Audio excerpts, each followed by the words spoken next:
I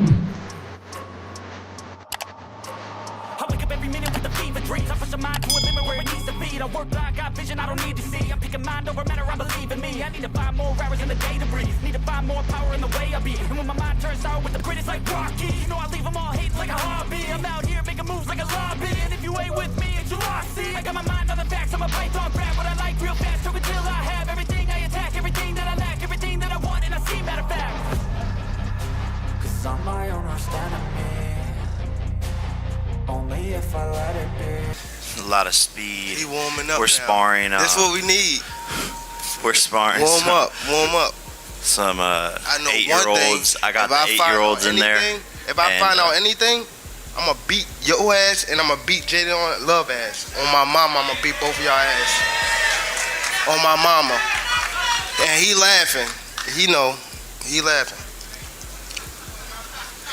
What are you talking about? What does he have to do with this? Let anything, you know what I'm talking about. Let anything. No, I don't have to say it right now. Don't worry about it. I don't got to say it up here. Let anything happen. And I'm going to show you and him. Just moments ago, Gervonta Davis delivered a slap to Jake Paul. But here's where it gets interesting. What looks like confidence might actually be the opposite. Davis is already leaning on excuses, framing himself as the smaller fighter to deflect pressure. Yet, the energy in the room says something else entirely. Jake Paul's presence is unsettling him, and the reaction is hard to ignore. Right now, the spotlight isn't on Davis at all, it's centered firmly on Paul, and that imbalance is only growing more obvious with every exchange. What I want to say is, if you beat Tank, people are going to say you beat a smaller man. So what's the victory here? Honestly, people always have something to say. When Jake Paul snapped back, he zeroed in on Davis's biggest vulnerability, his shaky defense. The response wasn't wild or emotional, it was confident, precise, and deliberately ruthless. Paul isn't just talking to stir the crowd, he's presenting evidence, building a case piece by piece. Think about it, if Lamont Roach could touch Davis, what happens when someone larger, stronger, and more disciplined like Jake steps in? The math isn't hard. This isn't empty trash talk, it's a warning shot. Call it fate, call it karma, but it's only a matter of time before it lands clean. Honestly, I'm gonna knock him out. He has a lot of flaws in his defense, and I'm gonna expose him. Look what a 135 Lamont Roach did to him, and it's just gonna be so much fun for me. I'm so glad that God gave me this moment. I'm Gervonta Tank Davis's karmic retribution. Jake Paul stands over Gervonta Davis with a presence that's impossible to ignore. The size difference is glaring, and it shifts the entire dynamic. Paul doesn't just lock eyes, he plays with the moment, calm and calculated, as if the tension doesn't even touch him. Davis may resort to slaps, but they land more like a tantrum than a threat. The contrast is striking, one man in control, the other struggling to assert himself. To the crowd, it feels less like a fair standoff and more like watching a veteran toy with someone out of their depth. Jake Paul, who was being, measuring him up and going down to his height, and it was all very peculiar in my view. Like he really wasn't taking it seriously. He had, you mentioned there, he was sort of sizing up, but he did more. When Tank finally spoke, the polished image cracked. The admission came out plain, he acknowledged Jake's size, his reach, his power. That isn't bravado, that's hesitation disguised as honesty. Fighters at the top rarely hand their opponents that kind of psychological edge unless they feel cornered. A true predator doesn't spotlight the weapons aimed against him, unless he senses they're real. And here's the kicker, Jake hasn't even thrown a punch yet. The fight hasn't started, but the pressure is already eroding Tank's confidence, piece by piece, in front of everyone watching. What concerned me, his power. Gotta test his power. Gotta test his, just everything, to be honest. I never been in the ring with Jake, so I could say a lot, but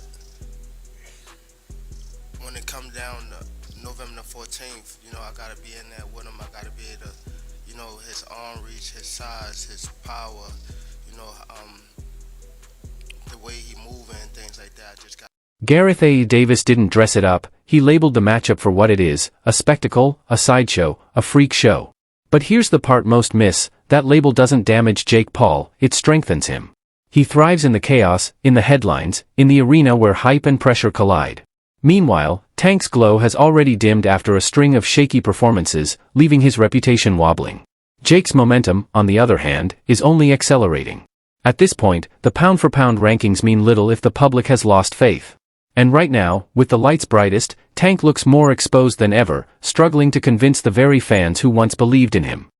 I think he's getting very close to the bone with this one, because it doesn't really work. It's the biggest freak show so far. Like you say, Gervonta is not in everybody's list, but he's there or thereabouts in the pound-for-pound list. I mean, since the Lamont Roach fight, people have been down on him a little bit more. You know, a lot of people thought he might have lost that fight, you know. Eddie Hearn didn't hesitate. He framed the matchup with brutal clarity, a cruiserweight standing across from a lightweight. The difference isn't minor, it's staggering.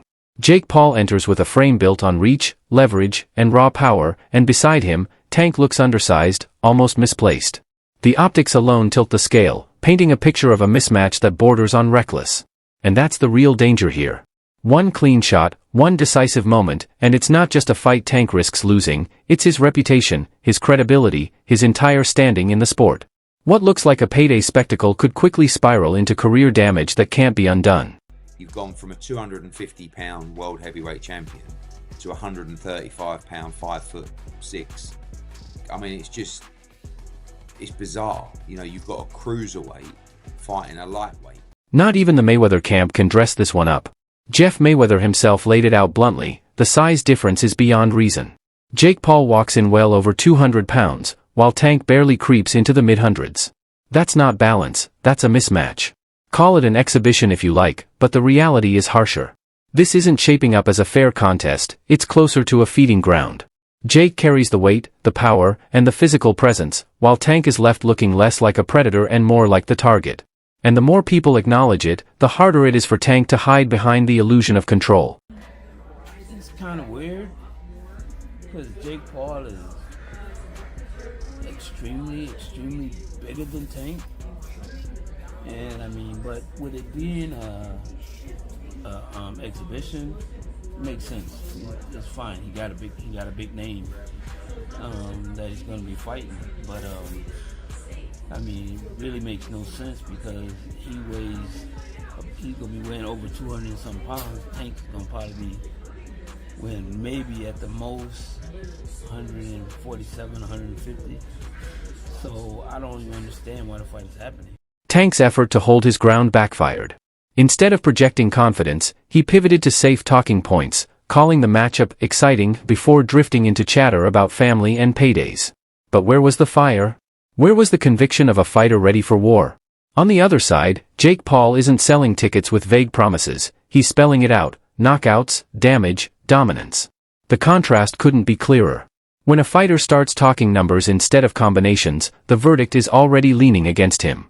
That's the psychological slip, proof he's counting cash while the other man is preparing to count knockdowns. Jake isn't stepping in for a check, he's stepping in to make a statement. And by the look of it, Tank knows exactly what's coming. Again, this fight gonna be exciting. I feel as though it's gonna be it's gonna do a lot of numbers. Again, we two guys from different worlds that's still on the same that one goal, and that's to make sure our family, our kids, and everything. Joe Rogan's breakdown cuts straight through the smoke. Tank's entire game plan relies on illusion. He slows the pace, throws sparingly, and gambles everything on landing that one perfect shot. But against Jake Paul, that strategy crumbles. Paul is the bigger, stronger athlete, and he doesn't need to sit back or play cautious. He can press forward, impose his will, and force Tank into uncomfortable exchanges from the opening bell. Rogan's analysis makes the flaw obvious: Tank's mystique only holds when the opponent shows fear. Take that fear away, and the aura disappears. And Jake isn't just unafraid, he's motivated, hungry, and determined to spotlight every hole in Tank's defense for the entire world to see. Without the intimidation factor, Tank loses the weapon he relies on most, and that single shift could rewrite the outcome before a punch even lands. And he's got ridiculous one-punch knockout power, too. He's just such an interesting fighter because his style is so different from everybody else. He's so conservative in the early rounds, throws so few punches, and he lets you work. He lets you work, and you're backing up, and you're always afraid of that power, and he's just moving in, trying to find that opening where he just... The face-off told the story without a single word. Jake Paul didn't just look at Gervonta Davis, he looked through him. No blink, no hesitation, no retreat. Tank, who built a reputation on intimidating smaller men with a stare, suddenly looked out of his depth. This wasn't a lightweight he could rattle, it was a bigger, stronger opponent standing his ground and daring him to prove the talk. The body language was undeniable. Jake's calm, locked-in composure radiated control, while Tank's shifting eyes revealed a search for reassurance. In that instant, the psychological balance shifted. All the boasts about knockouts and power faded behind the reality of presence. Jake's unshaken stare wasn't just defiance, it was a preview of the authority he intends to carry under the lights, when everything will be decided. The whole press conference. Tank Davis, in that stare down, he didn't show fear as much as he showed a dog, maybe a very uncomfortable dog that you think is cornered, and that's when he's at his most dangerous. I know. When fans and analysts line up the facts, the consensus isn't hard to find. This matchup feels larger than the sport itself. Jake Paul versus Gervonta Davis is more than a headline fight, it's a cultural clash, two worlds colliding under the same lights. On one side, the YouTuber who muscled his way into legitimacy, refusing to be dismissed as a gimmick. On the other, a lightweight champion whose resume leans heavily on smaller opposition. That's why the hype sticks, it isn't empty noise. Jake has the size, the power, and the confidence to make this dangerous. If he wins, it shakes boxing's foundation. If Davis only scrapes by, his aura takes permanent damage. Either outcome shifts the narrative, but in every scenario, Jake exits with momentum, and that's the most threatening truth of all. Boxing has gone too far. Jake Paul is taking on Gervonta Tank Davis in an exhibition bout this November. The fight will be taking place in Atlanta between the cruiserweight and the 135-pounder, nearly a 100-pound difference between the two guys. This is absolutely insane. Let me know what you guys think about this in the comments. Eddie Hearn didn't mince words, he spelled out the reality. Tank's calendar may look stacked, but the real obstacle isn't a rematch or a future bout with Shakur Stevenson. The true roadblock is Jake Paul. If Paul derails him first, none of those other matchups matter. That's why every eye is fixed on November. Jake isn't stepping in as a novelty act or a quick cash grab, he's coming as a live threat. Lamont Roach already exposed openings, but Jake adds something far more dangerous: size, raw power, and the chance to humiliate Tank under the brightest lights. Eddie sees the risk clearly, one stumble here and Tank's aura collapses. The rematch storylines vanish, the excuses start pouring in, and suddenly Jake Paul becomes the wild card capable of flipping Tank's carefully crafted career on its head in a single night. The rematch, Lamont Roach. I don't know if he'll still fight Lamont Roach. I know he's fighting Jake Paul in November, and then maybe Shakur after that. And this is why the conversation around Jake Paul's heart and engine cuts deeper than any punch. Eddie Hearn stripped away the noise. Jake has already earned a measure of respect simply by stepping into boxing's hardest arena and refusing to back down. While Gervonta leans on excuses and carefully chosen matchups, Jake has leaned into risk, and that's where the difference shows. Hearn made it clear, this isn't just about skill sets, it's about spirit. And Jake has shown both in abundance. Relentless training, fearlessly taking on names outside his comfort zone, chasing challenges that most newcomers would avoid. Meanwhile, Tank looks stagnant, his aura fading, his spark missing, his resume padded with safer bets. That's why this fight flips the script entirely. It's not about Tank testing Jake, it's Jake putting Tank's soul on trial. And if Jake proves himself here, Tank's legacy doesn't just take a dent, it faces collapse. I just don't think he's going to be as good as me in boxing. Like if I went into MMA, I don't think I'd be as good as him. But that's just my beliefs and my confidence. But I invite that. And you're never going to hear me talk badly about him because I like the guy. But I'm very excited by the challenge. And I think it's great that he's coming into boxing. Let's see if he's got the heart and the engine for it. Paul and Tank doesn't seem to be happening. I saw that. I mean, I don't know. I mean, I worry about those fights involving Tank anyway, because how can you put the plans together for an event of that magnitude not knowing what's what? So, yeah, I've not spoke to Nikita or heard from Jake Paul, but I just saw the reports earlier. When Eddie Hearn labeled Jake Paul average after barely a minute, it only poured gasoline on the fire. Doubt has always been Jake's oxygen. Every time the critics dismiss him, he returns sharper, stronger, and even more dangerous. He's already stepped in with recognizable names, carried real weight, and taken risks most fighters at his stage would never touch. Meanwhile, Tank Davis has spent years tucked inside the safety of familiar territory, relying on reputation more than evolution. The unsettling truth for his opponents is this: Jake's ceiling remains a mystery. Nobody knows how high he can climb, and that uncertainty is more intimidating than anything he said on a mic. Tank leans on legacy, but Jake is actively building his. And as the fight draws near, momentum tilts unmistakably. One man is ascending, the other looks trapped. Average? Hardly. Jake Paul is the unpredictable variable, the wild card capable of rewriting the story overnight. How do you even assess how good I was? Well, because I said I didn't know. And actually, But you called me average after You 1 are minute. average. But you called me after 1 minute of my first professional fight? No, but you're still average. You're not. That's not true. I just beat a 5-time world beat champion. a UFC. You don't even know. You don't know my ability though. That's true. That's true. You don't. I don't know where you might go. I just give you where I think you're at, which I'm entitled to, which is average. Average is very complimentary.